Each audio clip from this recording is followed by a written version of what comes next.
నేడు అంతర్జాతీయ బాలల హక్కుల పరిరక్షణ దినం. ఈ బాలల హక్కుల పరిరక్షణ దినం పురస్కరించుకొని మా కేఎస్ఆర్ మహిళా డిగ్రీ కళాశాల నుంచి వెళ్ళి ఈ 1098 ఆధ్వర్యంలో ర్యాలీ తీయడం జరుగుతున్నది.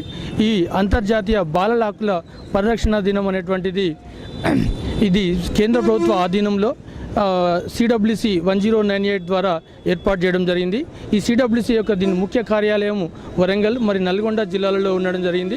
అత్యధికంగా మన నర్సంపేటలో డివిజన్లో నల్లబెల్లి మరియు మహబూబాబాద్ డివిజన్లో 456 కేసులు కూడా నమోదు కావడం జరిగింది. ఈ 1098కు మేము విద్యార్థులందరినీ కూడా మేల్కొల్పడం ద్వారా ఏమని మెసేజ్ ఇస్తున్నామంటే, పిల్లలు ఆపదలో ఉన్నటువంటి పిల్లలను ఆదుకోండి, బాల్యాన్ని నవ్వేటువంటి బాల్యాన్ని వాళ్ళ యొక్క చిందించే విధంగా ఏర్పాటు చేయకుండా మీ పరిసర ప్రాంతంలో జరిగేటువంటి సంఘటనలు కానీ మా 1098కు కాల్ చేసినట్లయితే వారిని సిడబ్ల్యూసికి అటాచ్ చేసేసి వారి కౌన్సిలింగ్ ఇచ్చేసి వారి యొక్క సంరక్షణ బాధ్యతలన్నీ కూడా సిడబ్ల్యూసి వారు చూసుకునే విధంగా ఏర్పాటు చేయడం జరుగుతుంది.